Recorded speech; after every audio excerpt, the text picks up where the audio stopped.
Sa naging pagdinig sa Senado tungkol sa kontrobersyal at maanumalyang flood control project, maramdamin ang mga naging pahayag ni Senador Dante Marcoleta tungkol sa kahilingan ng taong bayan, sapagkat hindi daw niya alam kung paano at ano ang kanyang sasabihin sa mga naghihinanakit na mga mamamayang Pilipino na nagbabayad ng buwis at winawaldas lamang ito.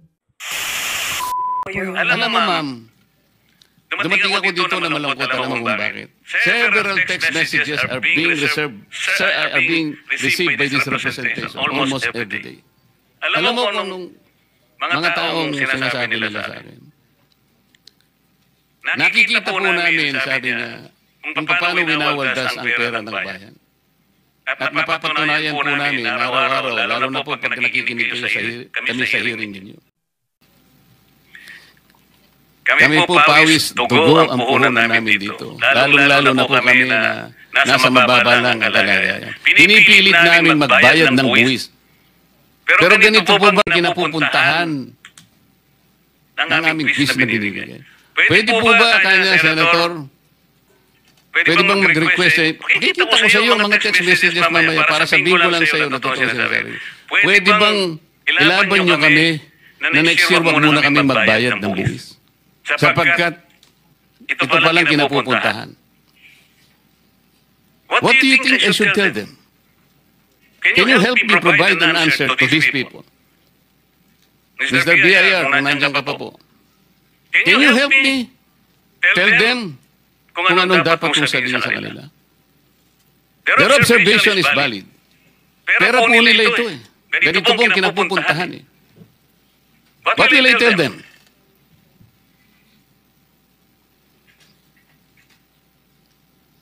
Yes, ma'am. Bago sa sumagot. Tama po kayo, Your Honor. No, I'm asking you to help me. Yes po. What will I tell them? Ito pa po yung sinasabi ng iba. Bakit? Bakit po ngayon nalabuti po ang presidente na nalaman niya after 3 years? Ganito na po palang nangyayari. 545 billion pesos. Ang namunili lang about 15 contractors. There are about 29,000 o 19,333 contractors as of August 29, 2025. Mr. Pickup, tama? Yes, Your Honor. 15 lang. Representing 18% of the pie. Yung 15 yun, 0.07%. Sabi nga nung nagtatanong sa akin. Ano po ginagawa ng mga taong dapat nagbantay po sa kaban ng bayan? Nandiyan po ang ombudsman, nandiyan po yung DOJ, nandiyan po ang NBI, nandiyan ang CIDG. Bakit po ayaw nilang tulungan ng presidente? Mabuti po pala siya nalaman niya. Paano po yung mga taong kinakasangkapan ng opisina niya, nakatakot-takot na intelligence funds ang binibigay sa kanila, confidential funds, para sa ganun bantayan lang ang pera ng bayan? Katulad halimbawa po, ang pulis. Ang pulis po sa... Alam niyo sa batas nila na yun? Hindi lamang public order but also public safety ang nakalagay. They're bound to serve public safety. Ano po ibig sabihin nun? Sa tingin ko po,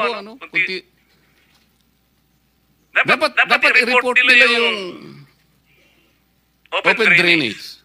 Kasi maaaring madisgrasya yung naglalakad, yung open drainage. O kaya busted yung street lights. Medyo maraming kriminal na doon. O kaya clog yung... Paano ba yung flood control? Diba dapat maraming magbabantayan dito? Bakit po kanya hindi na po nagbabantay? Mabuti na lang nalaman ng presidente kahit nahuli na. Pero nalaman pa din natin. Ano ginagawa ng mga tao? What am I supposed to tell them? Ano sasabihin ko sa kanila? Alam mo gusto ko sabihin sa kanila. Mga kababayan, alam ko kung malungkot kayo. Alam ko kung nagdaramdam kayo. Masakit po ang loob nyo.